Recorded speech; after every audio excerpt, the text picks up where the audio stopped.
आज जो है ना, जो डिस्कस करना था, वो मैंने दो टॉपिक टारगेट किए हैं। पहला जो है ना, इस वक्त वाइवे वाले नादिर आप हैं, और कौन है, लेकिन ये सबके लिए ओपन होगा। मरियम, आपने और डॉक्टर हुसैन को प्लीज कोई मैसेज कर दे, डॉक्टर हुसैन सईद को और मरियम को, कि उन्होंने ऑडियो ज्वाइन नहीं किया, उनको आवाज ही नहीं जा रही होगी। उनको प्लीज मैसेज कर दे कोई। अच्छा, पहला क्वेश्चन है कि 50 इयर्स ओल्ड फीमेल है, जिसकी मॉडिफाइड जो radical mastectomy with axillary clearance.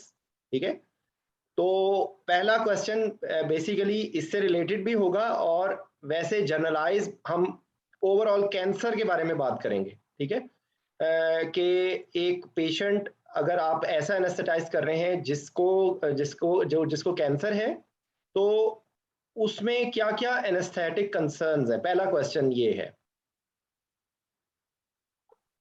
जी। कौन बताएगा? अमजद आप बताओगे, नादिर आप बताओगे, कौन बताएगा? अजहर आप बताओगे? सर इसमें दो, तो एक तो हमारे कंसर्न कौन सा कैंसर है उसके रिलेटेड होंगे हमारे कंसर्न्स, एक दूसरा जो वो मेडिकेशन या जो कीमोथेरेपी वॉट एवर दी उसकी जो चल रहा उसके रिलेटेड हमारे कंसर्न्स होंगे सर। और अगर उसके अलावा कोई कोमॉर्बिड है या ओल्ड एज है तो रिलेटिवली उसके भी सर कंसर्न्स होंगे हमारे साथ। ये अभी आपका आंसर बहुत इनकम्प्लीट है। राबिया बताओ, शाबाश। इसके अलावा सर हम देखेंगे कि इसकी सेवेरिटी और जो इसकी स्टेजिंग है लिम्फ नोड की, और मेटास्टेसिस की, जो बेनाइन है या मेटास्टेटिक है। मेटास्टेटिक है तो फिर सर उसकी जो हिस्ट्री है हिस्टोपैथोलॉजिकली अगर कोई हुई है बायोप्सी, तो उसकी स्टेजिंग देख लेंगे। दूसरा ये किस टाइप का कैंसर है, फिर उसके मुताबिक लोकल इन्फिल्ट्रेशन कितनी इसने सवेयर की हुई है और स्प्रेड कितना है इसका। फिर अकॉर्डिंग टू एज भी है सर, और अकॉर्डिंग टू एरिया भी है कि मतलब कैंसर, अब जैसे ये सीए ब्रेस्ट का आप सर कह रहे हैं, तो इसी तरह इसकी डिफरेंट अप्रोच होगी कि इसकी जो ये अप्रोच है या डिस्टेंट है वो एक्सिलरी लिम्फ नोड तक जाती है या सुप्रा क्लेविकुलर लिम्फ नोड तक भी जाती है। ठीक है, अगर लंग का कैंसर है सर, उसको हमने फिर उसी तरह सेंट्रल और पेरिफेरल में जाके उसकी कॉम्प्लिकेशन देखनी है फिर, और डिफरेंट मतलब साइट की डिफरेंट कैंसर हैं तो उनकी फिर कॉम्प्लिकेशन को रूल आउट करना है।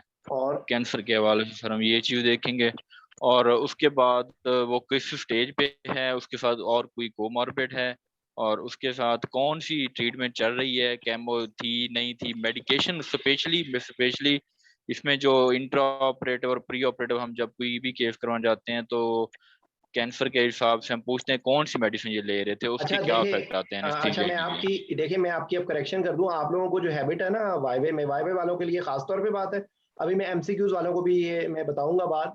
आप लोगों को हिस्ट्री पूछने की आदत है, हिस्ट्री की इन्फेरेंस बताने की आदत नहीं। तो आपने ये जुमला ये जब बोला है ना कि पूछेंगे, पूछ के आगे क्या करना है भाई, ये इंपॉर्टेंट नहीं है कि क्या पूछेंगे, ये इंपॉर्टेंट है कि उसका इन्फ्रेंस क्या है। और आपके पास एग्जामिनर को आप ना लिटरली आप ऐसे कर रहे होंगे कि जैसे you are just poking the examiner. ठीक है, तो आप आधी बात करेंगे तो एग्जामिनर इरिटेट होगा। ठीक है, आप अपना टाइम जाया करेंगे। तो इसलिए जो आपने अभी बातें की हैं, आपने बातें सही की हैं, लेकिन आपने ओपन एंडेड बातें कर दी हैं। इसके अगला एनेस्थीसिया से क्या क्या रेलेवेंस, अब आपने स्टेजिंग के बारे में 2-3 दफा लफ्ज बोला।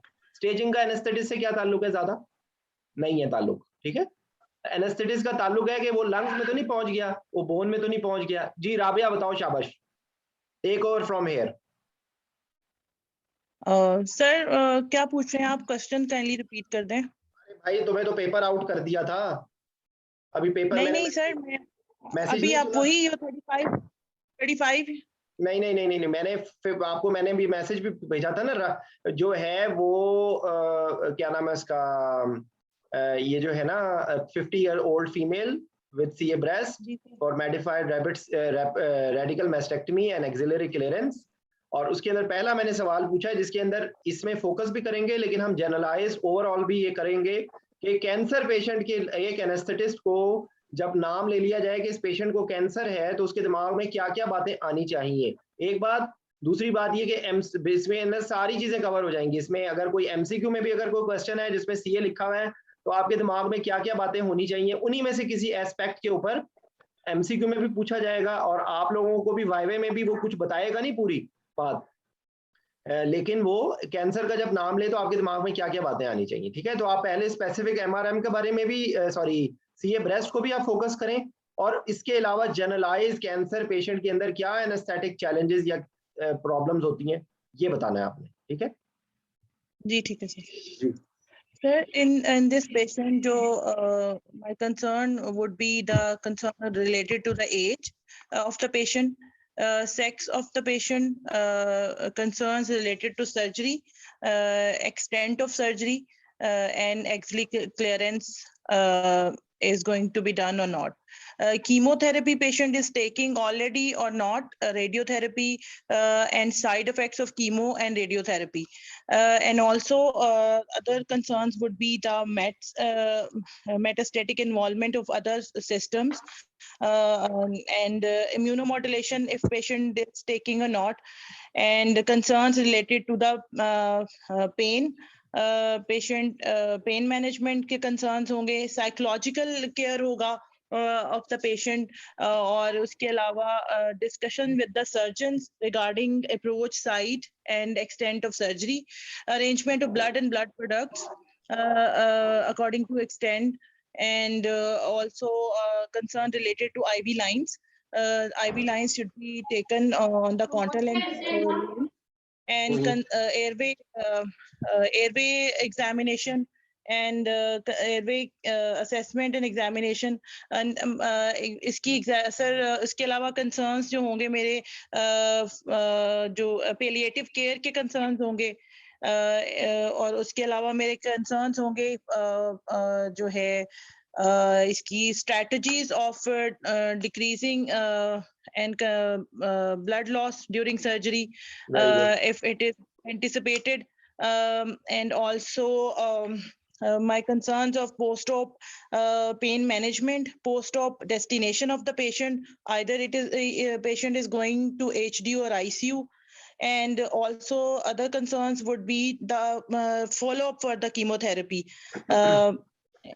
अच्छा, अब इसको अब आप मैं आपको बताऊं कि अब आप गलती क्या कर रही हैं। आप गलती ये कर रही हैं कि आपने इस चीजों को तरतीब नहीं दिया। ठीक है, अब आप गौर से सुन ले। पहली बात ये है कि कैंसर की साइट बहुत इंपॉर्टेंट है, किस साइट पर है।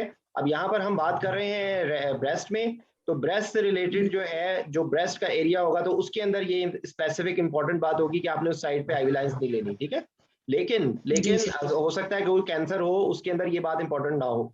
अच्छा, उसके बाद अगर एयरवे से रिलेटेड है या नेक से रिलेटेड है या कोई ऐसी जगह जहां पर आपने कोई भी प्रोसीजर करना है, ठीक है, मतलब लाइक है कि जिस जगह से आपकी एनेस्थीसिया की रेलेवेंस बनती है, तो वो आपके लिए इंपॉर्टेंट है उसकी साइट।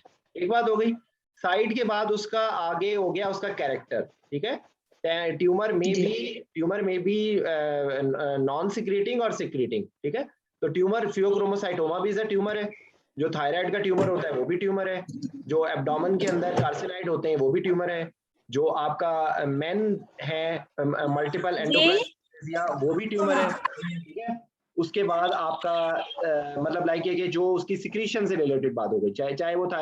अच्छा, फिर उसके बाद ब्रेन ट्यूमर्स हैं, ब्रेन ट्यूमर्स के अंदर वो कोई हार्मोन को सिक्रीट कर रहे होंगे, कोई भी उससे रिलेटेड, यानी कि उसकी साइट सिक्रीशन, दो बातें हो गई। उसके बाद उसका आप लोकल स्प्रेड कह दें। लोकल स्प्रेड में आपका लिम्फ नोड्स हो सकता है, कोई एरिया को लोकल इन्फिल्ट्रेट करा, उसकी वजह से हो सकता है आपका कोई कंसर्न बनता हो सकता है कोई ना कंसर्न बनता। उसके बाद आप आ जाएं अगला स्प्रेड कहाँ पे होगा, या लंग्स में होगा या लिवर में होगा या बोन्स में होगा। ठीक है, वैसे तो किसी भी जगह जा सकता है, लेकिन आपने फोकस आपके लिए यूजुअली इन तीन जगहों पे आपका फोकस होगा। लंग्स में होगा तो आपका जो है ना लंग्स रेस्पिरेटरी सिम्टम्स आ सकते हैं, और जो बहुत हमारा फेमस टॉपिक था इंडियन मूवीज में और पाकिस्तानी मूवीज में, तो खून आना शुरू हो जाएगा, हेमाटोमेसिस हेमोप्टिसिस होगा। ठीक है, अच्छा, उसके बाद लिवर के अंदर होगा तो लिवर का डिस्फंक्शन हो सकता है, क्योंकि ये सिग्निफिकेंट होगा और उसकी वजह से प्रॉब्लम्स हो सकती हैं। और तीसरी जो बहुत इंपॉर्टेंट चीज होगी वो बोन होगी, ठीक है। तो बोन का अगर मेटास्टेसिस होगा तो उसकी वजह से बोन पेन्स होंगी, पैथोलॉजिकल फ्रैक्चर्स हो सकते हैं, और बोन से रिलेटेड जो है वो मतलब तो ऑस्टियोपोरोटिक चेंजेस हो सकती हैं, और मतलब लाइक ये कि तो bone pains will be a big problem, ठीक है। अच्छा, ये आपका मेटास्टेसिस हो गया, साइट हो गया, उसकी कैरेक्टर हो गया। उसके बाद अब आप आ जाएं उसके यहीं पे, अगर आप कवर करना चाहते हैं पेन, पेन जो है वो सीवियर पेन होगी। तो पेन के अंदर एलिमेंट क्या आ जाएंगे कि एक तो पेन के साथ जो एसोसिएटेड चीज हो जाएगी वो क्या होगी, पेलिएटिव केयर। ये हो सकता है कि वो कैंसर ऐसा हो कि जिसके अंदर आपने सिर्फ पेन थेरेपी ही देनी है, ठीक है। और उसमें अंदर पेलिएटिव केयर का आ जाएगा कि पेलिएटिव केयर जो है वो कैसे दे रहे हैं। पेलिएटिव केयर के अंदर कौन कौन से पेलिएटिव केयर बेसिकली एक स्पेसिफिक सेपरेट टॉपिक भी है, लेकिन इसके अंदर हम इसी में कवर करने की कोशिश करेंगे कि पेलिएटिव केयर का पूरा एक कॉन्सेप्ट है। उसके अंदर एक कंपोनेंट ये होता है कि इसका पेलिएटिव केयर का मतलब क्या होता है। पेलिएटिव केयर का मतलब ये होता है कि इजी फ्रैंकली स्पीकिंग ईज आपने करना है, उसके जो सिम्टम्स हो रहे हैं उनको रिलीव कर रहे हैं, ठीक है। और उसके अंदर ओपियाइड्स का रोल है। उसके अंदर हो सकता है कुछ सर्जिकल प्रोसीजर्स ऐसे हों जो कि सिर्फ और सिर्फ क्योर के लिए ना किए जा रहे हो, सिर्फ उसकी सिम्टम्स को केयर करने के लिए और उसको सिम्टोमेटिक रिलीफ देने के लिए हो। जैसे मिसाल के तौर पे उसको फीडिंग के लिए कोई गैस्ट्रोस्टमी कर दिया है, उसको जनाब कोलोस्टमी कर दिया है, ठीक है। अच्छा, उसके साथ ही इसके अंदर होंगे कोई ऐसे टर्मिनल नर्व ब्लॉक्स, कोई सिंपैथेटिक ब्लॉक्स दे रहे हैं आप, सिलिक प्लेक्सिस ब्लॉक दे रहे हैं, कोई न्यूरोलिटिक ब्लॉक दे रहे हैं, तो वो उनका आ जाएगा। फिर उसके बाद जो ओपियाइड्स हैं वो तो है ही है। फिर उसके अंदर वो इसी से रिलेटेड आपको बात पता होनी चाहिए कि कैंसर की पेन का क्या होता है, क्रॉनिक पेन से रिलेटेड चीजें आती हैं इसके अंदर, और इसके अंदर ओपीआई डिपेंडेंस होती है, ठीक है। तो ओपीआई पे डिपेंडेंट एडिक्शन होती है। उसके अंदर आपको डिफरेंट रूट से आप ओपीआइड्स का जिक्र आ सकता है, चाहे वो एपिड्यूरल की फॉर्म में हो, चाहे वो जो है वो आपकी जो है वो ट्रांसक्यूटेनियस कोई पैच, ट्रांसडर्मल पैच के फॉर्म में हो, जी कोई भी मतलब किसी भी फॉर्म में ओपियाइड से रिलेटेड आ जाएगा। ओपियाइड डिपेंडेंस होगी, ओपियाइड रिप्लेसमेंट होगी, आपने ओपियाइड को कैसे मैनेज करना होगा, ओपियाइड से रिलेटेड सारी बातें, ठीक है। तो इसमें आगे एमसीक्यू के रेफरेंस से आप लोगों को ये पता होना चाहिए कि अगर एक पेशेंट ऐसा होगा तो उसको आपने ना सिर्फ ये कि ओपियाइड जितनी पे वो डिपेंडेंट होगा पेशेंट, आपने वो देना होगा, वो तो आपने देना ही देना होगा उसको। अगर वो ओरल ले रहा है तो आपने उसको आईवी में रेसिप्रोकल डोजेस के साथ कन्वर्ट करना होगा। तो ये आपसे सवाल पूछा जा सकता है, इसी रेफरेंस से आपको पता होनी चाहिए कि oral to IV, oral to subcutaneous, oral to intramuscular conversion किस तरह होती है, क्योंकि पेरी ऑपरेटिव पीरियड में अगर वो एनपीओ होगा तो आप उनमें से किसी एक रूट को आपको चूज करना पड़ेगा, ठीक है। अच्छा, ये बात हो गई। उसके बाद जो है जो एक्स्ट्रा पेन है उसको आपने कवर करना होगा मुख्तलिफ तरीकों से, मल्टीमोडल एनाल्जेसिया के जरिए भी, प्लस आपको क्योंकि ये पेन इस लेवल पे जा चुकी होगी कि जो क्योंकि WHO क्रॉनिक पेन में कन्वर्ट हो चुकी होगी, और क्रॉनिक पेन के लिए WHO स्टेप लैडर होता है फ्रॉम माइल्ड टू मैक्सिमम, ठीक है। तो आप उसमें पैरास्टामोल और एनसेड से शुरू करते हैं, फिर आप वीक ओपियाइड पे जाते हैं, फिर आप स्ट्रॉन्ग ओपियाइड पे जाते हैं, एडजंक्ट्स साथ ऐड कर सकते हैं, ठीक है। तो ये सारी चीजें इसके अंदर आ जाएंगी। साथ ही इसी के साथ ही कॉन्टिन्यूम होगा ओपियाइड से रिलेटेड जो कॉम्प्लिकेशंस हो रही हैं, ओपियाइड प्रोराइटस, ओपियाइड रिलेटेड जो ileus, opioid related histamine release, opioid related problems, ठीक है।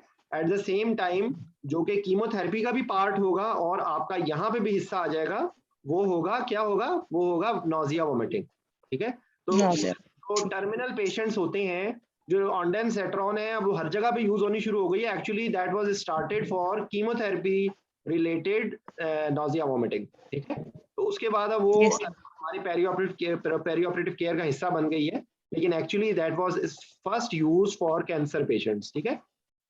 और इसके अंदर आपको पता होना चाहिए कि अगर ओपियाइड जो कीमोथेरेपी के पेशेंट्स होते हैं, जो ओपियाइड्स वाले पेशेंट होते हैं, जो पेलिएटिव केयर का हिस्सा आ जाएगा, उसके अंदर पेशेंट्स की ये कंडीशन तक हो जाती है कि उनको प्रोपोफोल की इन्फ्यूजन देनी पड़ती है। तो प्रोपोफोल इन दैट कंडीशन जो है वो एज एंटीमेटिक भी दिया जा रहा होता है, यानी कि उसको इजी डेथ देने के लिए, उसको इजी रिलीफ देने के लिए उसको इवन प्रोपोफोल की इन्फ्यूजन तक का लेवल आता है, starting from dexamethasone and ondansetron and everything. यानी कि ये बेसिकली पेलिएटिव केयर का हिस्सा है। ये मैंने आपको कैंसर से रिलेटेड जो बात की, हमने लोकल स्प्रेड से शुरू किया, हमने साइट की बात की, हमने सेक्रेशंस की बात की, हमने केयर की तरफ चले गए। उसके बाद अब आप आ जाएं ट्रीटमेंट, ठीक है। तो जो ट्रीटमेंट होगा या वो कीमोथेरेपी होगी, या वो रेडियोथेरेपी होगी, या वो सर्जरी होगी कोई, ठीक है। तो जो सर्जरी है वो तो एक अलग है, सर्जरी की तरफ तो भी हम जाएंगे। जो कीमोथेरेपी से रिलेटेड क्या क्या बातें होंगी, कीमोथेरेपी से रिलेटेड बातें ये होंगी कि एक तो वो स्पेसिफिक कीमोथेरेप्यूटिक एजेंट जिसके बोन मैरो पे इफेक्ट होंगे, जिसके किडनीज पे इफेक्ट होंगे, जिसके लिवर पे इफेक्ट होंगे, जिसके लंग्स पे इफेक्ट होंगे। हमारे लिए जो सबसे ज्यादा इंपॉर्टेंट होगा वो बोन मैरो होगा, क्योंकि उससे सेल लाइंस डिस्टर्ब होंगी, ठीक है, और उससे जो है वो रीनल डिसफंक्शन होगा। कुछ स्पेसिफिक ब्लियोमाइसिन टॉक्सिसिटी होती है, वो जो है वो लंग्स की होती है, लेकिन ज्यादातर जो है ना वो किडनी, लिवर और बोन मैरो है, ठीक है। और कीमोथेरेपी का जो इफेक्ट और क्या होता है, उससे जो साइकोलॉजिकल प्रॉब्लम्स होती हैं, जो एलोपेशिया होता है, बाल झड़ने शुरू हो जाते हैं, जो ग्रोथ कम होती है। लेकिन एनेस्थेटिस्ट के लिए ज्यादा इंपॉर्टेंट जो है वो बोन मैरो, लिवर और किडनीज है। और इसके अलावा कार्डिक डिप्रेशन होती है, कार्डियोमायोपैथी डेवलप हो जाती है। तो इन पेशेंट्स में अक्सर होगा जिनको पहले कीमोथेरेपी मिली होती है उसके अंदर मैंडेटरी होता है उनका एको। अगर वो इलेक्टिव पेशेंट है तो आपने उस पर करवाना है। लेकिन ये इसमें ज़हन में ये मैं इसी से रिलेटेड बात को जिक्र कर रहा हूँ कि कभी भी इन पेशेंट्स को डिले नहीं करना, ठीक है, क्योंकि ये पेशेंट्स डिले नहीं हो सकते, क्योंकि कैंसर की surgery you can not delay, okay. तो इसके अंदर ये रिस्क वर्सेस बेनिफिट पे बता के आप उसका बेस लाइन उसको क्लिनिकली इवेलुएट करेंगे। जैसे करेंगे तो एक ये तो कीमोथेरेपी से रिलेटेड क्या क्या बातें हो गई, नोजिया वोमिटिंग हो गई, बोन मैरो सप्रेशन हो गया, लिवर डिसफंक्शन हो गया, रीनल प्रॉब्लम हो गई, कार्डिक डिप्रेशन हो गया। ये सारी कीमोथेरेप्यूटिक एजेंट्स के हैं। उनमें आपको थोड़े बहुत एमसीक्यूज के रेफरेंस से आपको उनके नाम भी पता होने चाहिए, थोड़ा बहुत मेन आपको आइडिया होना चाहिए। उसके बाद उसकी होगी रेडियोथेरेपी। रेडियोथेरेपी की वैसे लोकलाइज इफेक्ट हो सकते हैं, लेकिन एयरवे से रिलेटेड ज्यादा इंपॉर्टेंट होगा। एयरवे की डिस्टॉर्शन हो जाएगी, एयरवे की जो है वो नेक में अगर है या एयरवे में है तो उसमें ज्यादा सिग्निफिकेंट होंगी वो चीजें, ठीक है। और उसके बाद जो है जो सर्जरी होगी उसके अंदर हो सकता है कि कोलोस्टोमी कर रहे हो या कोई भी उसकी रिसेक्शन होगी, तो रिसेक्शन होगी तो वो लेप्रोटमी के रिलेटेड कंसर्न्स आ जाएंगे जो सारे उसके होंगे। यहाँ पे हम उसकी डिटेल में नहीं जा रहे, लेकिन सर्जरी के रिलेटेड चीजें होंगी, या उसकी कीमोथेरेपी होगी, या उसकी रेडियोथेरेपी होगी। यूजुअली यही सारी चीजें होंगी, ठीक है। और उसके बाद क्या चीज रह गई, कोई चीज रह गई है? नहीं सर, पेलिएटिव के अंदर बस एक चीज बोलना चाह रही थी कि ये मेडिकल केयर है that focus on basically pain relief and symptoms relief of in a terminally ill patient और इन एनी सीरियस इलनेस। और इसके कंपोनेंट्स में social, emotional, spiritual, mental, physical और पेलिएटिव केयर के कंपोनेंट्स इसके अंदर होते हैं। तो इसको ऑल द एस्पेक्ट्स में कवर किया जाता है टू ईज द पेशेंट। ठीक है। तो जो उसकी ना जो पेलिएटिव केयर के अंदर जो ट्रीटमेंट देते हैं उनके अंदर एक ये आपको रेडियो फ्रीक्वेंसी एब्लेशन और क्रायो एनर्जीजिया ये सारी चीजें भी आ सकती हैं, ठीक है। उसमें न्यूरोक्सियल भी ब्लॉक हो सकता है, कोई आपका और सिंपैथेटिक ब्लॉक भी हो सकता है, ठीक है। तो I think it is enough for general talk about cancer, ठीक है। तो अब अगर आप मॉडिफाइड रैपिड, मेरे मुंह से मॉडिफाइड रैपिड ही निकल रहा है, modified radical mastectomy with axillary clearance है। तो ये सारी बातें तो हो गई, इनको रिपीट करने की जरूरत नहीं है। आप इसको क्या अब आपके थॉरली इसके अंदर एनेस्थेटिक कंसिडरेशंस क्या होगी? एनीमिक होगा, कैसे होगा? ठीक जी सर जिशान, मैं भी एक चीज ऐड करना चाहता हूँ रिगार्डिंग एमआरएम सर। इसमें चूंकि सर वो इसमें नर्व्स को काटते हैं, चूंकि सर इसको या ब्लीड करते होते हैं, तो इसलिए सर इसमें ना चांस होता है एम्पुटेशन का, मतलब नर्व को एम्पुटेट कर रहे हैं ना सर। तो इसमें सर प्रीएम्प्टिव एनाल्जेसिया जो है ना इसमें सर वो हम वी कैन यूज इट इसमें सर स्पेशली। आप अगर आप ये बोले ना तो जो चीज मैं मिस कर गया वो आपने अभी भी नहीं बोली। मैस्टेक्टमी की जो सर्जरी होती है पेन के रेफरेंस से सिर्फ ये बात इंपॉर्टेंट है, ये कोई और ज्यादा बात इंपॉर्टेंट है? एक और भी है इसमें सर, जो है ना वो जो ब्लॉक्स हैं सर। नहीं, it is one of the most an important factor for chronic pain. It is one of the most important factor for phantom limb pain, mastectomy, ठीक है। सर CPSTP डेवलप हो जाता है, क्रॉनिक सर्जिकल पेन सिंड्रोम। हाँ जी, वही मैं chronic pain बताया ना मैंने आपको, chronic pain, phantom limb pain, ठीक है। और जी। फीमेल के लिए बहुत बड़ा साइकोलॉजिकल इम्पैक्ट होता है इसका। इसलिए अगर कई सेंटर्स में ब्रेस्ट साथ रिमूव करके साथ रिकंस्ट्रक्शन भी की जाती है, ठीक है। ये कुछ सेंटर्स में ऐसा भी होता है, अगर वो जाहिर बात है उसकी कोई स्पेसिफिक उसके होंगे कैंडिडेट, लेकिन बहरहाल ये कि कॉस्मेटिक उसका भी की जाती है, ठीक है। तो और इसके अंदर और क्या होंगे, ब्लीडिंग हो सकती है, ठीक है। सर डीवीटी के चांसेस ज्यादा होते हैं देखो ना, भूल गया कीमोथेरेपी। ना, थ्रोम्बोटिक जी सर। मैं नहीं बताया ना, मैं भूल गया हूँ। जो है वो कैंसर इज अ प्रोकोगुलेंट कंडीशन, ठीक है। तो इसके अंदर पल्मोनरी एम्बोलिज्म का हाई रिस्क होता है, तो इसलिए इसके अंदर आपको एंटीकोएगुलेंट्स देने पड़ेंगे। जब एंटीकोएगुलेंट्स होंगे तो आपको रीजनल एनेस्थीसिया से उसकी होगी रेलेवेंस, ठीक है। इसके अलावा सर ऐसे फीमेल का क्योंकि सर ये इम्पोर्टेंट वो होता है, तो ऑलरेडी पेशेंट पे ऑलरेडी अगर डायग्नोज हुआ होता है और उसको ऑलरेडी बहुत एंग्जाइटी में और स्ट्रेस में होता है सर, उसलिए प्री मेडिकेशन बड़ी इंपॉर्टेंट है इसमें। हाँ जी, ठीक है। तो अब आपने अगर इसका अब अतीक अब आप इसको करें, राबिया ने प्रैक्टिस कर ली है, आप इसका बोलें शाबाश। 50-year-old फीमेल, अब आपने टू द पॉइंट आपने बताना है। 50-year-old female for modified radical mastectomy and axillary clearance, what are the options for anesthesia and what are the options for analgesia? How will you manage? अच्छा sir, I would like to sir वो बोलूं या ना बोलूं, I would like to take the history and examination and after investigation. इसमें sir जो aesthetic concern would be that it related to the surgical concern and related to the जो वो है MRM है उसके सर्ज रिलेटेड कंसर्न होंगे, anaesthesia concern होंगे, और सर इसके अलावा सर पेन की कंसर्न्स होंगे। इसके अलावा सर मेरे पास जो preventive analgesia and preventive analgesia, इसके अलावा सर सर जो स्ट्रेस रिस्पॉन्स के कंसर्न्स होंगे। इसके अलावा जो ऑलरेडी पेशेंट मेडिकेशन ले रही है, हो सकता है कीमोथेरेपी भी हो, और हो सकता है पेशेंट जो है ना एनीमिक हो, और इसके अलावा सर पेशेंट कोई हो सकता है ओरल कॉन्ट्रासेप्टिव वाली जो हो सकता है आप थेरेपी, इसमें उसमें भी इन्वेस्टिगेशंस कौन सी करवाएंगे? अगर वो इसमें पेशेंट सर मैं अभी हमारा जो पेशेंट है इसके अंदर कीमोथेरेपी नहीं ली है, 50-year-old है और उसमें और कोई कोमॉर्बिडिटी नहीं है, आप उसकी क्या अच्छा, इन्वेस्टिगेशन करवाएंगे? एक तो सर CBC और PTO PTT के कोगुलेशन प्रोफाइल जो है ना, इसके अलावा LFTs फॉर क्यों करवाएंगे? LFTs क्यों करवाएंगे? कोएगुलेशन प्रोफाइल क्यों हो कराएंगे? सकता है सर CBC तो आपने करवा ली, क्यों करवाई? CBC क्यों करवाई है? जस्ट टू सी दी कि इसका प्लेटलेट काउंट कितना है, इन्फेक्टिव तो नहीं है, इसके अलावा सर इसका एनीमिक तो नहीं है पेशेंट, और हेमाटोक्रिट वगैरह कितना है इसका, ठीक मे है। भी ये चीजें और और लिवर इसके अलावा सर फंक्शन, पेशेंट लिवर के क्यों करवाने आपने? इसलिए सर कि हमने सर आफ्टर दैट हमें कीमोथेरेपी भी स्टार्ट करनी है, हो सकता है ऑलरेडी कीमोथेरेपी पे हो, और नहीं, अगर कीमोथेरेपी नहीं कीमोथेरेपी है पे ना, हो सर कीमोथेरेपी नहीं है।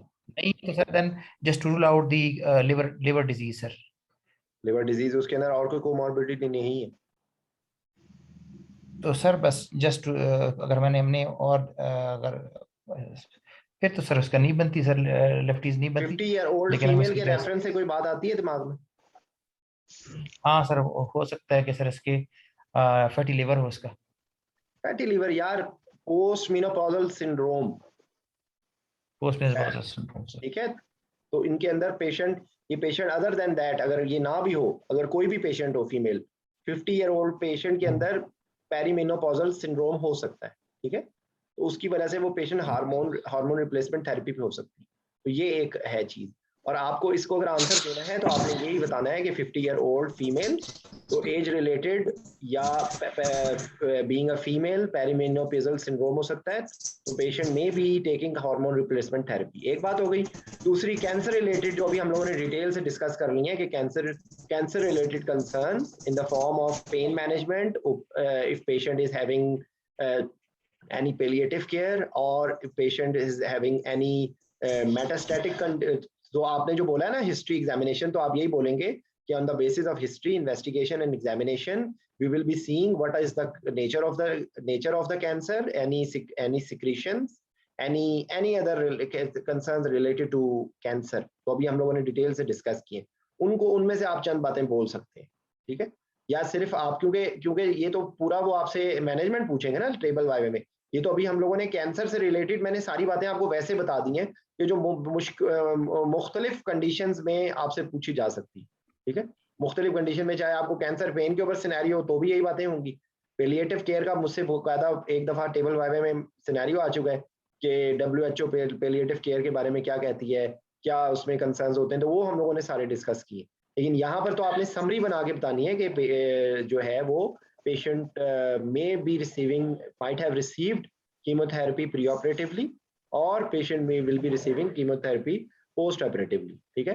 तो एक्सिलरी क्लियरेंस और जो है, तो इसके अंदर ये है कि आपने आप जो प्रीएम्प्टिव बता रहे थे ना, तो आप उसमें ये कहेंगे कि this patient will be a candidate for very good pain control because this is predisposing condition for phantom limb pain and chronic post surgical pain. तो आपने उसका मल्टीमोडल एनाल्जेसिया देना है। इस पेशेंट के अंदर ब्लीडिंग हो सकती है, ठीक है, वेस्कुलर एरिया है, और जो है ना, जो क्या उसको कहते हैं, प्रोकोगुलेंट कंडीशन है, तो इसमें आपने अर्ली मोबिलाइजेशन करनी है और अर्ली एम्बुलेशन करनी है, और आपने डीवीटी का प्रोफाइलेक्सिस है। बस ये बातें हैं जो आपने इससे रिलेटेड है। बाकी आ जाएगा कि वो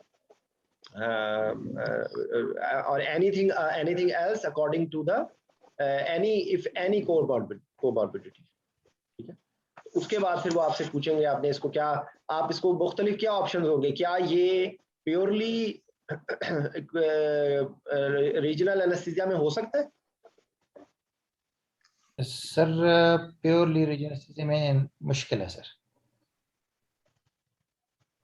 हो सकता हो है, तो सकता है, लेकिन ये बताएं। हो सकता है, लेकिन sir it is risky, very much risky. What will be the possibility to do it? क्या कार्डिक सर्जरी रीजनल एनेस्थीसिया में हो सकती है? कार्डिक सर्जरी सर इसका सर्वाइकल एपिड्यूरल में ना, सर्वाइकल एपिड्यूरल में कैबेज भी हो सकता है, समझ आई? सर एपिड्यूरल में हो सकती है मैस्टेक्टमी, तो मैस्टेक्टमी भी एपिड्यूरल में, थोरेसिक एपिड्यूरल में मैस्टेक्टमी कहाँ तक का लेवल चाहिए होगा आपको? सर T3 से T3 से 7 तक। नहीं, इससे ऊपर होगा ना, ये तो ऊपर है ना थोड़ा। जो ये बेसिकली अगर उन्होंने टेबल वाइवे में आपको लेके जाना होगा ना, जो थोरेसिक ब्लॉक्स हैं, जिनके अंदर पैरावर्टिब्रल ब्लॉक्स हैं, जिनके अंदर इंटरकोस्टल नर्व ब्लॉक्स हैं, जिनके अंदर थोरेसिक एपिड्यूरल है, ठीक है, तो उसके अंदर अगर आपसे सिर्फ जो ऑप्शंस हैं उसके अंदर ये ऑप्शन में मौजूद है, आप अगर वो आपसे चॉइस पूछे तो आप कभी भी ना बोलें, लेकिन आपको पता होना चाहिए ना, क्योंकि ये थोरेसिक ब्लॉक्स का आजकल बहुत ज़्यादा है। जो लोग MCQs भी पढ़ रहे हैं उनको जहन में रखना चाहिए कि क्योंकि ये पुरानी किताबों में नहीं लिखा हुआ, तो लेकिन ये अब ब्लॉक्स मौजूद हैं, इसलिए आप लोगों को पेक्टोरालिस ब्लॉक्स के ऊपर भी क्वेश्चन आ सकता है, सेरेटिस एंटीरियर ब्लॉक के ऊपर भी क्वेश्चन आ सकता है, पैरावर्टिब्रल पे तो खैर हमेशा आता है, टोक्स में भी आता है, ठीक है ना? तो पैरावर्टिब्रल तो आपको पैरावर्टिब्रल ब्लॉक में नहीं हो सकता ये केस? सर हो सकता है। देखें, आपसे अगर वो ऑप्शन पूछे ना, तो ये ऑप्शन तो है, इसमें हो सकता है, बिल्कुल हो सकता है। सर मुझे जहाँ तक याद है ना, जो इसका जो एक्सटेंट है ना, T2 या T3 से लेके T7 तक है, मेरा ख्याल है, बाकी मैं कंफर्म करके दोबारा बता दूंगी। ठीक है, मैं ये नहीं कह रहा हूँ कि ये कोई आइडियल चॉइस है, मैं आपसे सिर्फ ऐसे ही पूछ रहा हूँ कि ये मुमकिन है, ठीक है ना? तो इसके अंदर आपको पैक्स ब्लॉक्स, आपको सेरेटस एंटीरियर ब्लॉक, ये वो तो खैर मेनली एनाल्जेसिया के लिए होगा, लेकिन ये है कि थोरेसिक एपिड्यूरल में या जो है वो पैरावर्टिब्रल ब्लॉक में ये हो सकता है, ठीक है? अच्छा, आगे अगर आपने इसकी एनाल्जेसिया का प्लान बनाए, इस पेशेंट को आप एनाल्जेसिया में क्या क्या देंगे? सर इसमें मल्टी मोडल एनाल्जेसिया सर इसमें thoracic epidural है, pec block है नहीं, और इस तरह सर नहीं नहीं नहीं नहीं नहीं नहीं नहीं, you have to make a plan. तो आप एक पेशेंट में आप प्लान बनाए, क्या क्या देंगे, सारे तो नहीं दे देंगे ना एक साथ। What will be your sir एक plan for multi, what is concept of multimodal analgesia? multimodal we use Rabia different बताने group. दो, राबिया एक मिनट प्लीज, जी। जहाँ पे गलती, जो गलती बोले ना इससे बाद आपने उन कवर करना है। जी बताओ अतीक। सर इसका मतलब ये है सर कि जो मल्टीमोडल एनाल्जेसिया का मतलब है we can use different approaches from different drugs. इसमें ना वी कैन जैसे कि हम ड्रग्स, या ज्यादा बेहतर लफ्ज बोले जो मैंने आप लोगों को कई दफा इसमें बताया। सर इसमें ना इसमें what are different steps of pain pathway?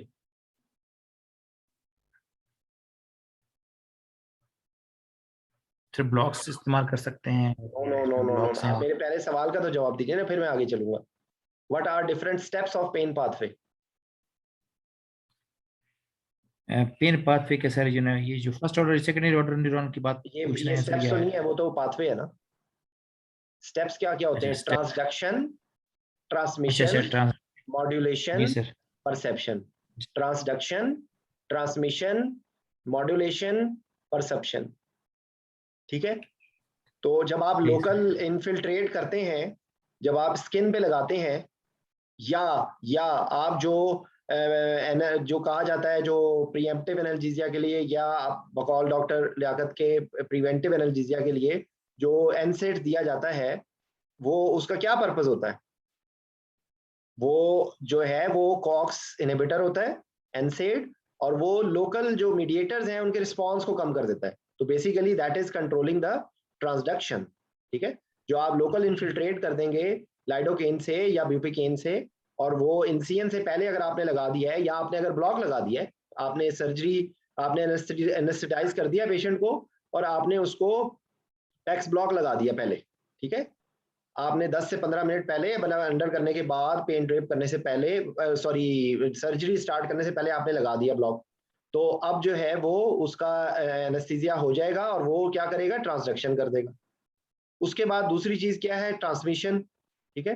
तो जो ट्रांसमिशन के लिए पेरी ऑपरेटिव पीरियड में आमतौर पे ज्यादा चीजें नहीं यूज की जाती, लेकिन बहरहाल ये जो मॉड्यूलेशन के लिए आप ओपियाइड यूज करते हैं, पैरास्टामोल जो है वो आप परसेप्शन के लिए है, कैटामीन जो है वो एनएमडीए रिसेप्टर एंटागोनिस्ट है, वो पेन की मॉड्यूलेशन में एक्ट करता है।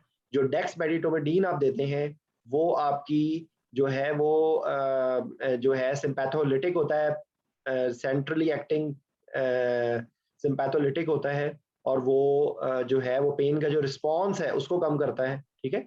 उसके बाद जो लाइडोकेन इन्फ्यूजन अगर आपने ये चलाया है और आपने सेफ डोज को कैलकुलेट किया, डिफरेंट सारी चीजों, सारे पेशेंट्स में सारी चीजें तो नहीं दी जा सकती ना, तो you will just chalk out a plan. अगर आपने उसको एपिड्यूरल लगा दिया है तो फिर आप उसको लाइडोकेन इन्फ्यूजन नहीं देंगे। ठीक है। अगर आपने उसको लोकल आपने उसको लगा दिया है तो फिर आप उसको लाइडोकेन इन्फ्यूजन नहीं देंगे। अगर नहीं है तो आप दे सकते हैं, लाइडोकेन इन्फ्यूजन दे सकते हैं, lidocaine infusion as membrane stabilising. ठीक है। Perioperative lidocaine infusion as membrane stabilising. तो आपने जब आपने कोई प्लान बताना होता है ना, तो उसके अंदर आप ये कहेंगे कि we will give paracetamol, we will give NSAID, we will give opioids, we will give local infiltration, या लोकल इन्फिल्ट्रेशन के साथ आप बता दें, या आप ये बता देंगे हम उसको पैक्स ब्लॉक लगाएंगे। ठीक है। या आप उसको पैरावर्टिब्रल बता दें। ठीक है। ये अगर आपसे कोई क्वेश्चन ये पूछे ना, how will you plan multimodal analgesia for your patient, तो उसके अंदर आपने इस तरीके से बताना है।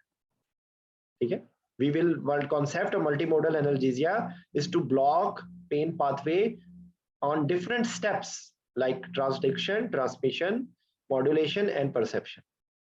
And we start preemptive analgesia, and we give preventive analgesia, and we give with the maximum as a concept of WHO step ladder. We start from the maximum and we come down to gradually taper the medicines. तो ये आपको maximum, आपसे अगर कोई multi modal analgesia के बारे में पूछेगा तो आप यही आपका आंसर होगा। और ये एमसीक्यूज के अंदर भी ये आपको कॉन्सेप्ट पता होना चाहिए कि कौन से एनाल्जेसिक का इफेक्ट किस लेवल पे होता है। जो NSAIDs हैं वो COX इनहिबिटर्स हैं, COX-1, COX-2, और जो पैरास्टामोल है वो सेंट्रली एक्टिंग COX-3 इनहिबिटर है। उसका एंटी इन्फ्लेमेटरी इफेक्ट नहीं होता, उसका एनाल्जेसिक इफेक्ट होता है।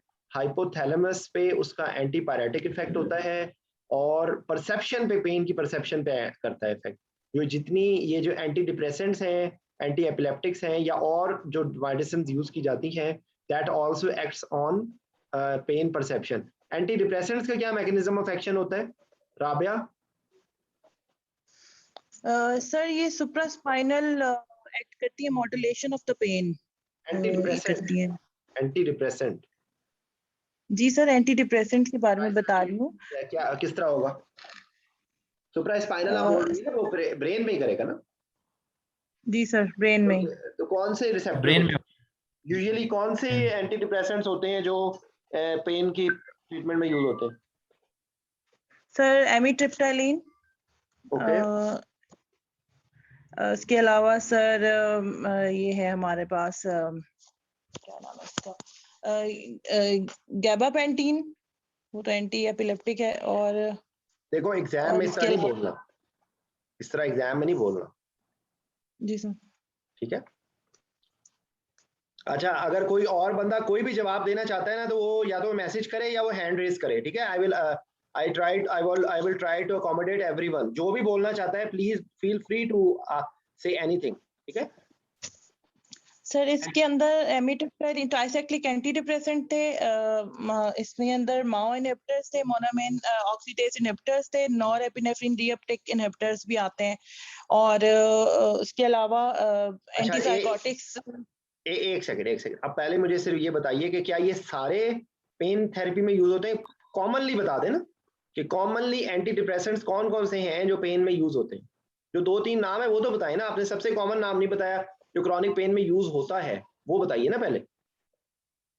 सर वो ये एमिट्रिप्टाइलिन है, और सोचो जरा ट्राइजेमिनल न्यूरैल्जिया के लिए कौन सी मेडिसिन होती है? Sir carbamazepine. शुक्रिया, मेहरबानी आपकी। अच्छा, डायबिटिक न्यूरोपैथी के लिए कौन सी होती है? Sir duloxetine, which is SSR. जो फर्स्ट लाइन है वो डायलॉक्सिटिन है। ठीक है। इसके लिए नाइस गाइडलाइंस हैं जो क्रॉनिक पेन थेरेपी के लिए यूज होती है मेडिसिन। ठीक है। तो उसमें आप ग्रुप सही बता रही हैं, लेकिन आप कॉमन नाम ले लेना पहले। कॉमन अगर आपसे कहीं ऐसा सिनेरियो आ जाता है कि क्रॉनिक पेन की medicine which anti depressant which are use for chronic pain, तो एमिट्रिप्टाइलिन भी यूज होती है। मैं ये नहीं कह रहा हूँ कि नहीं वो दिया जाता, लेकिन एक्चुअली जो कॉमन यूज है पहले वो बताएं, उसके बाद आप जो मर्जी बता दें। ठीक है। अच्छा, तो इनका मैकेनिज्म अकॉर्डिंग टू द होगा कि जो ग्रुप का आप नाम लेंगे। अगर ट्राइसाइक्लिक होगा तो वो सारों पे एक्ट करता है। क्या होता है mechanism of action tricyclic anti depressants का? सर ये एक मल्टी इनके इफेक्ट्स होते हैं। एंटीकोलिनर्जिक इफेक्ट है, एंटी हिस्टामिन इफेक्ट होता है इनका सर। इनका सेरोटोनिन रीअपटेक इनहिबिटर इफेक्ट होता है, नॉरएपिनेफ्रिन रीअपटेक इनहिबिटर इफेक्ट भी होता है, और एनएमडीए ब्लॉकर्स भी होते हैं। मेनली आप ये, अगर आपको इतनी लंबी के बजाय अगर आप सिर्फ ये बोल दो ना कि मेनली ये कैटेकोलामीन्स के लेवल्स को बढ़ाते हैं। ठीक है जी सर। तो वो अब सारों पे, और इसलिए एसएसआरआई इसलिए बेहतर होगा कि उसके एंटीकोलिनर्जिक इफेक्ट्स नहीं है ज्यादा। ठीक है, इसलिए उनके साइड इफेक्ट्स कम है। इनके जितने भी एंटी डिप्रेसेंट्स होते हैं ये कैटेकोलामीन्स की वजह से ही इनका एंटी हाइपरटेंसिव के साथ होता है ना रिलेशन, या एंटी हाइपरटेंसिव के साथ, या ऐसी दवाइयां कि जो कैटेकोलामीन्स रिलीज कराती हैं। ठीक है, उनका इनके साथ इसीलिए इंटरेक्शन होता है। तो ये आपको पता होनी चाहिए बात। ठीक है। एमएओ इनहिबिटर से जो चीज रिएक्शन होता है, ठीक है। सेरोटोनिन सिंड्रोम क्या होता है? What is serotonin syndrome? Sir, serotonin syndrome is basically it occurs due to inhibition of the reuptake of serotonin at the nerve terminals. Sir मुझे इसका भूल गया है बेसिकली ये। एनीवन, किसी को आता है सेरोटोनिन सिंड्रोम? जाहिद आप खामोश हो। जी सर, ये सर माओ जो इनहिबिटर्स हैं, ये जब ये खिलाते हैं तो ये जो है ना सेरोटोनिन को वहां पर री अपटेक नहीं करती, इस वजह से उसकी सिनेप्सिस में जो है ना वो सेरोटोनिन की री अपटेक नहीं होती, तो उस वजह से भी उसके जो ना सारे क्लिनिकल कह सकते हैं कि साइन एंड सिम्टम्स आते हैं सेरोटोनिन के। ओके, अच्छा अब हम और एंटी एपिलेप्टिक्स जो यूज होते हैं क्रॉनिक पेन में, अतीक भाई वो कौन से होते हैं? एंटी एपिलेप्टिक जो है ना सर, एंटी एपिलेप्टिक जो होते हैं उसमें ज़हन से निकल गया। कार्बामेज़ेपिन है, प्रीगैबलिन है और गाबापेंटीन। टिग्रिटॉल जो इस्तेमाल होते हैं सर एंटी एपिलेप्टिक। और जी देखिए, सबसे ज्यादा जो आजकल जिसका रोल है ना वो यही गाबापेंटिन या प्रीगैबलिन है, ओपियाइड स्पेयरिंग है, और जो मल्टी मोडल एनाल्जेसिया में जो प्रीएम्प्टिव एनाल्जेसिया के लिए दिया जाता है गाबापेंटिन यूज किया जाता है। ठीक है, गाबापेंटिन का मैकेनिज्म ऑफ एक्शन क्या है? ये इसको मेरे ख्याल में कैल्शियम पे एक्ट करते हैं सर, ये कैल्शियम चैनल ब्लॉकर है ये। कैल्शियम चैनल ब्लॉकर है। कैल्शियम चैनल ब्लॉकर है या सोडियम चैनल ब्लॉकर है? कैल्शियम चैनल ब्लॉकर है sir. Sir carbamazepine sodium channel blocker है, गाबापेंटीन कैल्शियम चैनल ब्लॉकर। और गाबापेंटिन का जो क्या साइड इफेक्ट्स होते हैं जो कॉमन एनेस्थीसिया में? ड्राउजीनेस करते हैं, ड्राउजीनेस है। ठीक है, तो ये बात हो गई आपकी ये क्या नाम है इसका, मल्टी मोडल एनाल्जेसिया की। ठीक है, एनसेड्स के क्या साइड इफेक्ट्स होते हैं? सर गैस्ट्रिक इरोजन करता है, इसके अलावा जो है ना एंटी इन्फ्लेमेटरी हैं और गैस्ट्रिक इरोजन करते हैं। इसके अलावा वो भी करते हैं एक मिनट राबिया, ये नादिर को बताने दो प्लीज, एक मिनट खामोश। जी नादिर। सर ये जीआईटी पे इफेक्ट करते हैं और रीनल पे सर इफेक्ट करते हैं। साइड इफेक्ट जो इनके हैं सर मेनली ब्लीडिंग कॉज करते हैं सर। अच्छा, प्लेटलेट डिसफंक्शन नहीं करते? सर करते हैं प्लेटलेट डिसफंक्शन ये। ठीक है, तो जो जीआई में ब्लीडिंग कर सकते हैं वो भी ब्लीडिंग ही होती है ना बेसिकली, और पेप्टिक अल्सर है, पेप्टिक अल्सर अल्टीमेटली ब्लीडिंग होती है। और सबसे पहले आपके लिए रीनल डिसफंक्शन सबसे पहले बोलना है। ठीक है, NSAIDs in a patient at risk for perioperative renal dysfunction is the biggest risk factor for that patient. ठीक है, एक डायबिटिक पेशेंट है, पेरीऑपरेटिव उसके अंदर रीनल रिस्क है, और अब आपने उसको दे दिया है NSAID, तो that will be a big factor. ठीक है, तो ये बात हो गई। अच्छा, NSAID का, अगर आपसे कोई पूछे NSAID का मैकेनिज्म ऑफ एक्शन क्या है तो क्या बताएंगे? Sir non steroidal anti inflammatory है ये, जो उस पे कॉक्स 1 और 2 पे ये इफेक्ट करते हैं, इनहिबिटर है सर ये। तो कॉक्स 2 जो सिलेक्टिव होते हैं उनका क्या एडवांटेज होता है? जी सर वो जो है ना गैस्ट्रिक इरिटेशन वगैरह नहीं करते कॉक्स 2 जो है। और उसमें एक और था मेरे ख्याल, उसकी जो एंटी प्लेटलेट इफेक्ट भी सर कम होता है उनका। ये कंफर्म करे कोई? अतीक भाई आप बोले। कॉक्स 2 का सर, इसका जो कॉक्स 2 है ना सर, इसके उसका इफेक्ट है, इसका स्ट्रोक करते होते हैं, और इसमें सर गैस्ट्रिक इरोजन नहीं होती, इसमें गैस्ट्रिक इरोजन नहीं होती कॉक्स 2 में सर, कॉक्स 2 में सर। और जो इसमें सर इसके अलावा इसके जो ओवरऑल NSAIDs के कॉक्स 2 के हैं, इसमें रीनल भी इफेक्ट वो करता है, रीनल भी इफेक्ट करता है दोनों NSAIDs जो है ना, और GI भी इफेक्ट करता है, प्लेटलेट फंक्शन को भी इफेक्ट करता है। इसके अलावा सर एस्पिरिन की एक्सेजरेशन करता है, इस्तेमाल करता है। एक सेकंड, जो क्वेश्चन है ना पहले स्पेसिफिकली उसका आंसर दें। What is the advantage of COX 2? Sir इसका बस सर ये पेप्टिक अल्सरेशन नहीं करता सर बस, और बाकी रीनल डिसफंक्शन और जो बाकी इसके साइड इफेक्ट्स हैं वो वैसे ही होते हैं। ठीक है, नहीं सर, इसके रीनल के इफेक्ट वैसे ही होते हैं, सिर्फ प्लेटलेट का इम्पेयर नहीं करता। प्लेटलेट को इम्पेयर और नहीं करता? Are you sure? हाँ श्योर सर। और प्लेटलेट को ब्रोंकोस्पाज्म में नहीं करता सर। इसके अलावा बाकी सारे फंक्शन एक जैसे। ये जरा सा कंफर्म कर लें, ठीक है? ये मुझे भूल जाता है, इसलिए मैं इस पे अभी खामोश हो गया हूँ। कंफर्म है सर मुझे। ठीक है, अच्छा। सर ये जो सर जो COX-2 है ना, ये सिलेक्टिव है, ये सिर्फ वहां पे ये इफेक्ट करेंगे जहाँ पे जो इन्फ्लेमेशन हो रही होगी, ठीक है? और रेनल भी इसके नहीं है। दूसरी ये जो इसका साइड इफेक्ट है वो प्लेटलेट एग्रीगेशन है, जिससे कोरोनरी सिंड्रोम Yes, sir. जो है ना MI also MI होता है, ठीक है? MI होता है इससे, और GIT भी इससे नहीं होता, ठीक है? ये भी इसके एक एडवांटेजेस है, मगर ये जो कोरोनरी और प्लेटलेट एग्रीगेशन जिसका साइड इफेक्ट है, क्योंकि ये COX-2 को जब इनहिबिट करते हैं तो उससे COX-1 जो है ना वो एक्टिवेट हो जाती है उससे, ठीक है? तो वो अपने इफेक्ट्स सामने आने शुरू हो जाते हैं उसके। मैं सर कह रहा हूँ COX-1 इनहिबिट नहीं करते सर। नहीं, ये वही है, लेकिन मगर ये उल्टा एग्रीगेट करते हैं, ठीक है? COX-1 हाँ, के लेकिन इनहिबिट नहीं करते। उसमें ना जो पहले वाले में ना सर प्लेटलेट इनहिबिशन होती है सर, इसमें COX-1 में। ठीक है, ठीक है। तो ये हो गई। अच्छा, ये हमने साथ ही एक्चुअली एक ऐसा टॉपिक कवर कर लिया है कि जो हर जगह पे आपको यूटिलाइज होगा, ठीक है? पैरास्टामोल का मैकेनिज्म ऑफ एक्शन।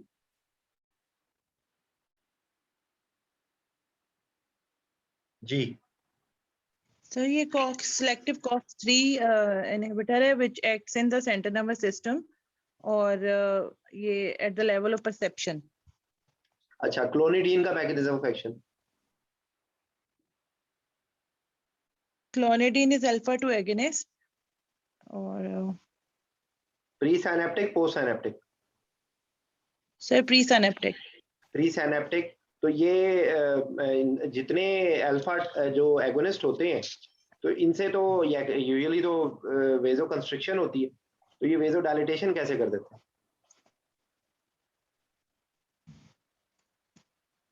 सर ये सिम्पैथेटोलिटिक इफेक्ट होता है इनका।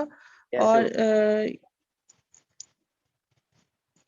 ये प्री सिनेप्टिक जो इफेक्ट होगा ना वो नेगेटिव फीडबैक देता है, ठीक है? क्योंकि नहीं है, नहीं जमील, ये नहीं है जी। तारिक भाई, नहीं, ये जो सर जो नहीं जो जितने भी सर ये जो सेंट्रली रिलीज होते हैं ना सिम्पैथो जितने भी मैट्रिक्स या ड्रग्स हैं, ठीक है? वो एक्चुअली जब अगले रिस्पॉन्स स्टिमुलस दे देते हैं तो उसके बाद वो एक्स्ट्रा अब्जॉर्ब हो जाते हैं प्री सिनेप्टिक मेम्ब्रेन पे, ठीक है? तो ये जब वहां पे अफेक्ट करेंगे तो ये ब्रेन को प्रीअज्यूम करेंगे कि बॉडी में जो है ना प्री सिनॉप्टिक ज्यादा है, तो उसकी सिक्रीशन कम हो जाएगी, जो यार इतना कॉम्प्लिकेटेड बताने की क्या जरूरत? जी तारिक भाई पहले आप बताएं, एक बार मैं अभी फिर आपको बताता हूँ। जी तारिक भाई, आप क्या बोल रहे थे?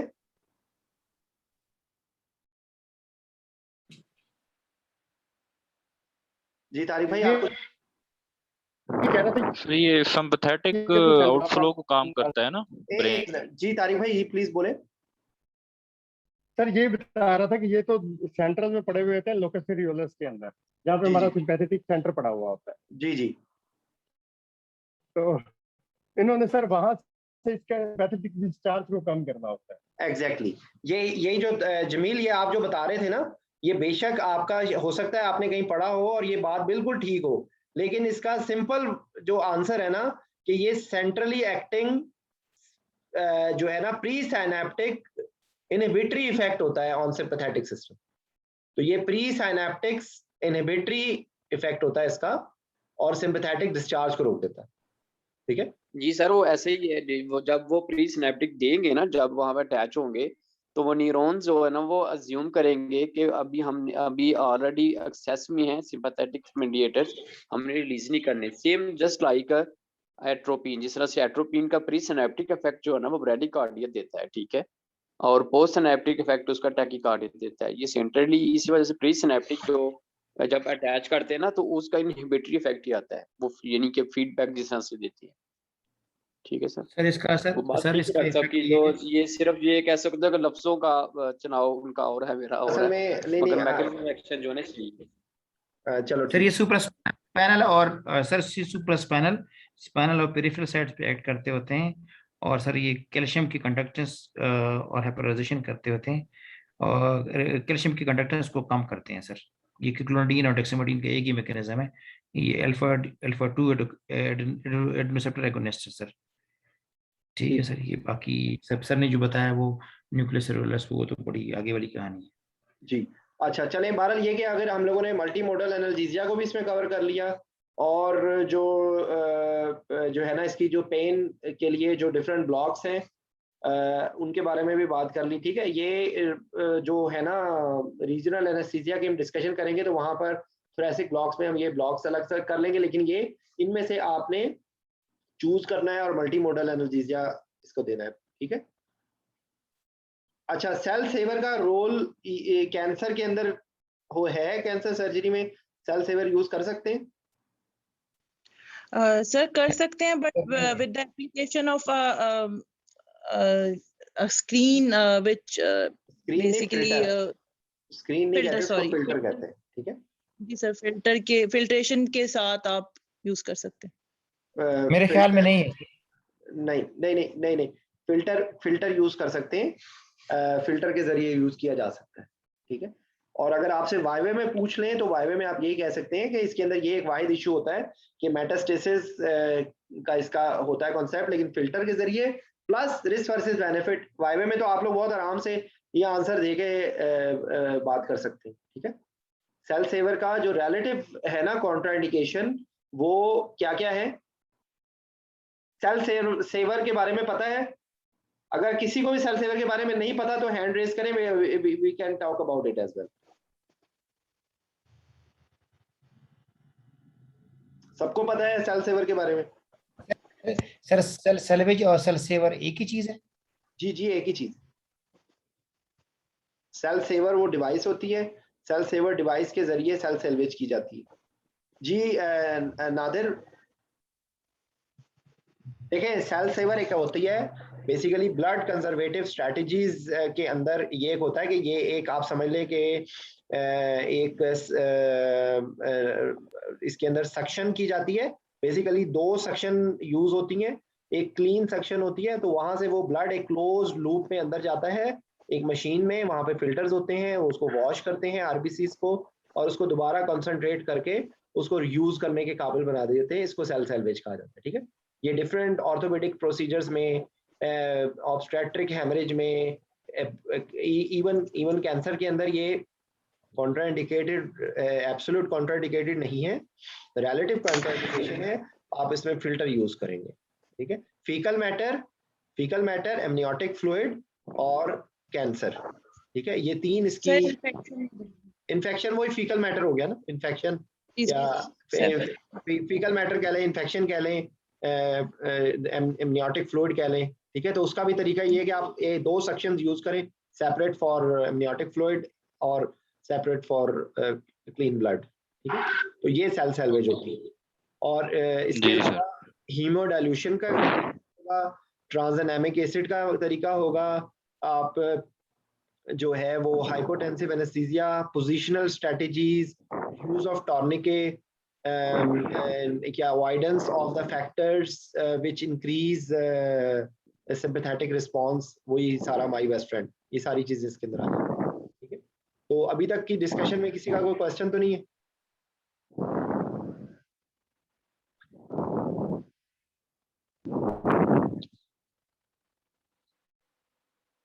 जी।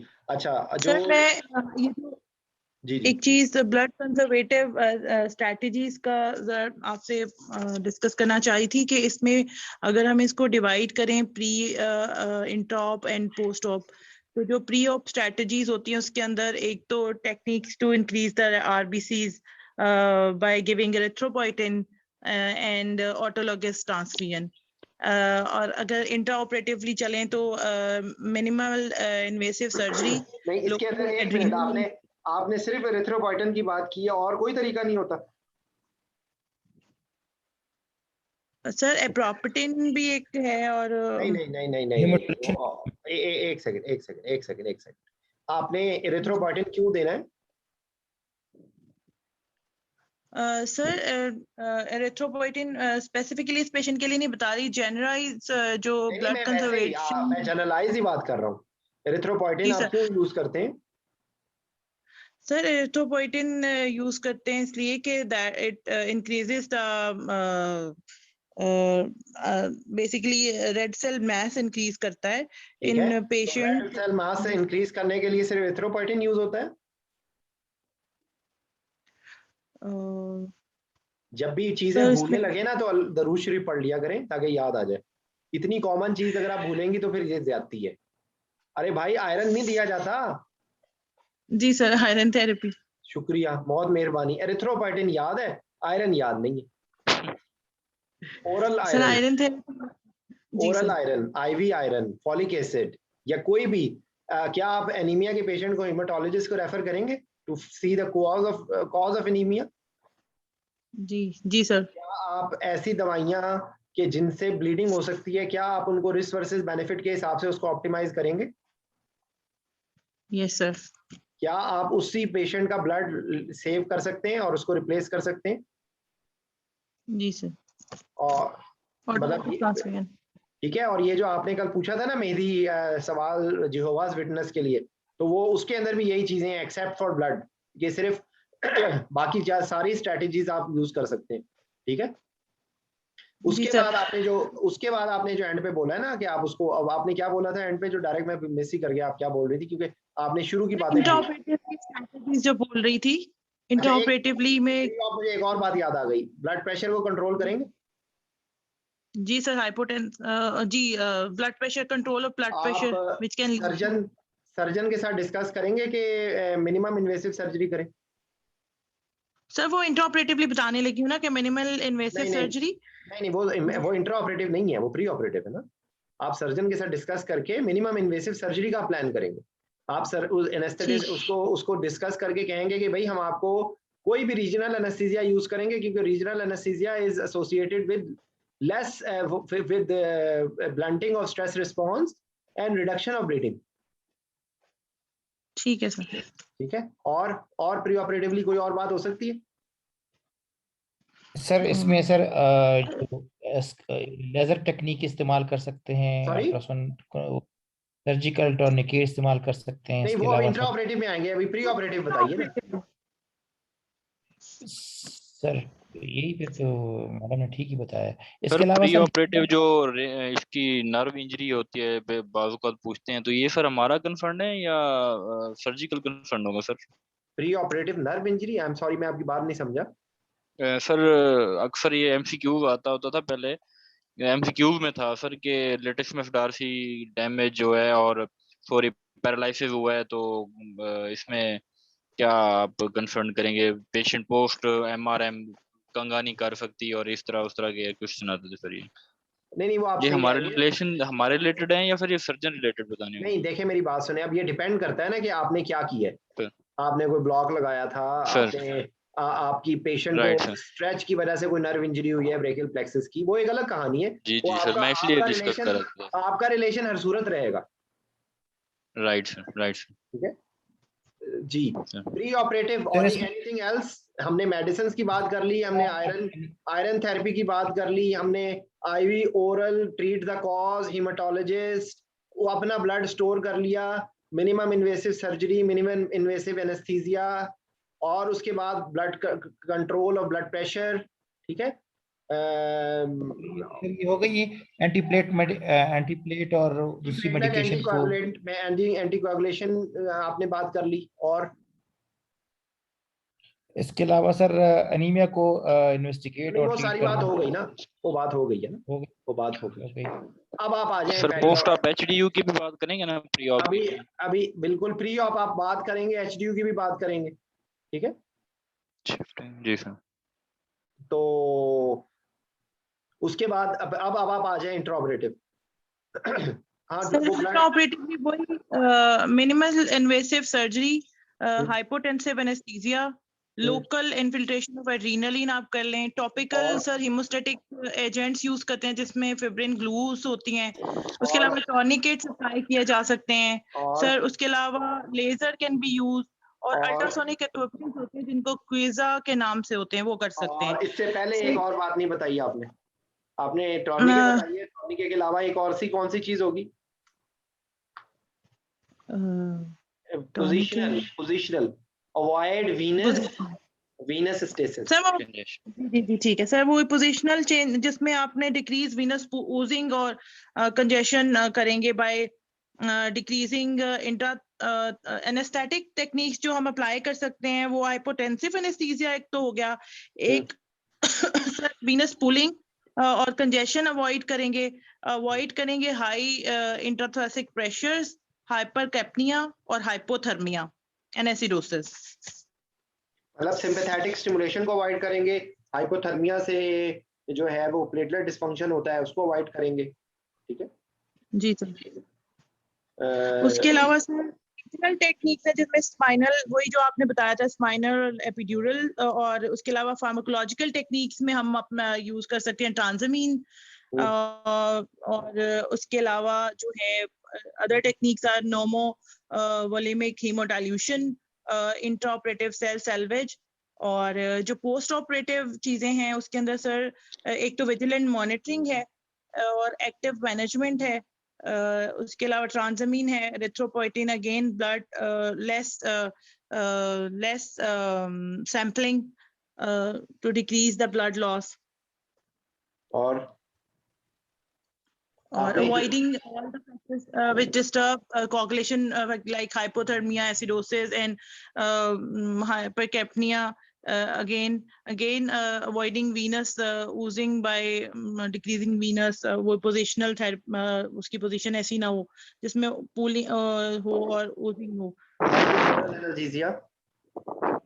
multimodal energy, ठीक है sir. Involvement of haematologist sir. हाँ, हेमाटोलॉजिस्ट को आपने रखना है। तो और क्या नाम है इसका, हीमोस्टैटिक ब्लड ट्रांसफ्यूजन आपने करनी है, ठीक है? जी सर। अच्छा, फ्रेश ब्लड जो है ना वो आपने प्रेफर करना है, ठीक है? ठीक है। और एनीथिंग एल्स? और सर ये इंट्राऑपरेटिव हम ईसीजी वगैरह लीड्स लगाने के लिए सर उसको क्या मतलब बैक साइड पे लगाएंगे सर? ईसीजी मॉनिटरिंग ईसीजी आप बैक साइड पे लगा देंगे? Right sir. अगर देखो ना, अगर राइट साइड पे सर्जरी है तो आपने जो लेफ्ट साइड की लीड्स हैं वो तो लगाने में कोई मसला नहीं होगा ना, तो आप राइट साइड वाली बैक साइड पे लगा दें या सारी आप बैक साइड पे लगा दें, ठीक है? ठीक सर। और इसमें सर कोई वो मतलब सीवीपी या इस तरह ए लाइन की है इतनी मतलब मॉनिटरिंग की? देखिए, अगर आप हाइपोटेंसिव एनेस्थीसिया की बात करेंगे तब तो आप आर्टीरियल लाइन थ्योरेटिकली आप जरूर बताएं, ठीक है? सीवीपी की देखें, सीवीपी की बाय द वे क्या इंडिकेशन होती है when CVP is deemed necessary? Sir जब फ्लूइड मैनेजमेंट के लिए फ्लूइड मैनेजमेंट के लिए आप मुझे बताइए कि arterial line with wide bore IV cannulas के जरिए आप कर सकते हैं या नहीं? कर सकते हैं। आप फ्लूइड रिस्पॉन्सिवनेस को देखेंगे तो आपके बहुत तरीके हैं ना, ये आपने बोले ऐसी सर्जरी जिसमें आप एयर एम्बोलिज्म सस्पेक्ट कर रहे हैं उसके अंदर आपने जरूर आपने सीवीपी सॉर्ट ऑफ मैंडेटरी है न्यूरो सर्जरी के अंदर, आप एयर एम्बोलिज्म सस्पेक्ट कर रहे हैं वहां पर आप के लिए वो होगा। दूसरी बात ये कि अगर आपने प्रेशर्स आपने देने, ठीक है, राइट, प्रेशर देने के लिए प्रेफरेबली आपके पेरिफेरल लाइन से तो नहीं दे सकते, राइट, ठीक है? और फ्लूइड स्टेट देखो, फ्लूइड असेसमेंट के लिए भी है डेफिनेटली, लेकिन arterial wave form can be used, relatively less invasive gadgets can be used, ठीक है? तो चलें, ठीक है, अगर किसी का और कोई क्वेश्चन है तो हम अपनी डिस्कशन खत्म करते हैं। ये काफी दो चीजें रहेगी जो एमसीक्यूज के लिए बैठे हुए हैं इसमें सर। इसमें what are the indication and specially contraindication of autologous transfusion and sir cell salvage की कॉन्ट्राइंडिकेशन भी सर बार बार पूछते भी हैं सर। सेल सैल्वेज की तो कॉन्ट्राइंडिकेशन, एब्सोल्यूट कॉन्ट्राइंडिकेशन क्या है मुझे नहीं पता, बताइए आप। सर इसका जो है ना, अगर पेशेंट सेप्सिस में है तो फिर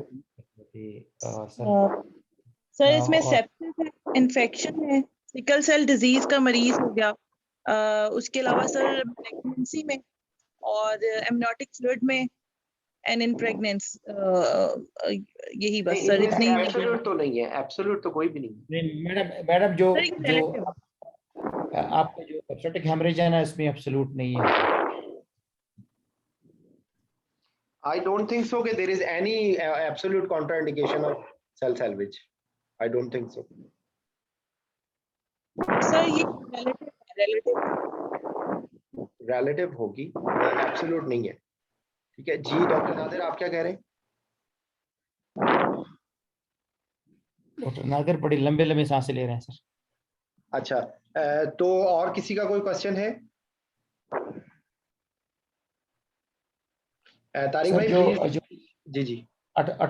acute normoviremic hemodilution में सर, जिसका कोई severe myocardial disease हो या सर severe जो है left ventricular dysfunction हो या अनस्टेबल एंजाइना हो और severe aortic stenosis हो या motor इतनी लंबी, इसमें इतनी ज्यादा नाम बताने के ना, अगर पेशेंट का कार्डियोवैस्कुलर स्टेटस जो कार्डिक स्टेटस है ना, वो ज्यादा वॉल्यूम को नहीं टॉलरेट कर सकता, तो उसमें तो आप नहीं करेंगे ना हीमोडाइल्यूशन, उसके अंदर आप हीमोडाइल्यूशन नहीं करेंगे, या आप उसके अंदर एटलीस्ट जो है वो हाइपरवोलीमिया नहीं होने देंगे, या आप ये कह लें कि जुडिशियस फ्लूइड मैनेजमेंट करेंगे। ठीक है जी। तारिक भाई कोई चीज ऐड करना चाहेंगे आप प्लीज? No sir. चलें जी, बहुत बहुत शुक्रिया, इंशाल्लाह फिर।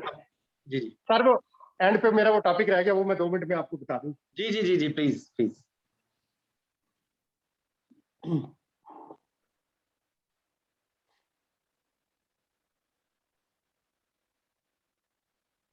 सर सबसे पहले हमारा होगा कि आइडियल एजेंट्स होते कौन से हैं। तो it should not cause significant physiological changes, minimal absorption from the peritoneal cavity. If absorbable, it should be rapidly excreted, should not support combustion, and last, should be highly soluble in the blood to minimize the risk of gas embolism. सही sir आ जाता है हर किसी के advantages और disadvantages. Air और oxygen easily available है, इनएक्सपेंसिव है, लिमिटेड फिजियोलॉजिकल इफेक्ट है, but the disadvantages support combustion. Second आ जाता है सर हमारा nitrogen, does not support combustion, जो इसके एडवांटेजेस हैं, poorly absorb, जो इसका डिसएडवांटेज है नाइट्रोजन का सर, लो solubility, blood solubility है, dangerous consequences if gas embolism occurs. सही। Then the nitrous oxide advantages are may be beneficial in the patient undergoing procedures under regional anesthesia. Disadvantages, support combustion. Helium, poorly absorbable, avoids hypercapnia, does not support combustion. These are the advantages. While disadvantages, low blood solubility, danger consequences if gas embolization occur, and not cost effective. It is a costly gas. Then comes the organ. Advantages include poorly absorbed, avoids hypercapnia, does not support combustion. While disadvantages include low blood solubility, dangerous consequences if gas embolization occurs, and decreases blood hepatic blood flow. At the end, carbon dioxide advantages does not support combustion. Disadvantages absorb in large quantities from the peritoneal cavity. सही। चले, ये सब बहुत बहुत शुक्रिया तारिक भाई, आपने बहुत डिटेल से बता दिया। अच्छा सर, बहुत बहुत शुक्रिया आप सब लोगों का, थैंक्स अ लॉट। इंशाल्लाह फिर कल करते हैं। तारिक भाई आपका बहुत बहुत शुक्रिया, thanks for your time. Thank you sir, बहुत एवरीबॉडी अस्सलाम वालेकुम। अल्लाह हाफ़िज़।